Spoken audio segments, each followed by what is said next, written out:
घर आंगन का बाबा बचपन बीता यही छाँव तले।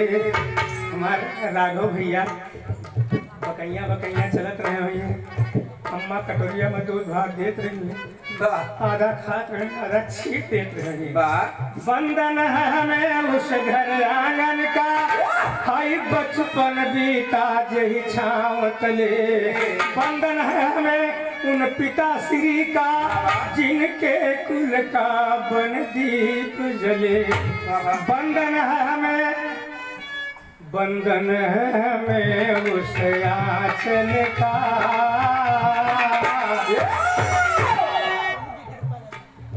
बंधन भैया प्रमुख जी धीरपाल यादव जी, आपसे 500 रुपये से सम्मान है। अब भैया हो एक बात अब हम सोचते रही, और कब सोचा है, जबकि एक मामला आपसी रहा झगड़ा, प्रमुख जी और महू चला आए, दोनों जने आए और ऐसा उसमें विवाद होना था, लेकिन ऐसा हो गया तो यह हम सोचते ही कि जौन काम विधायक नहीं कर सकते, जो सम्मान विधायक का नहीं होता है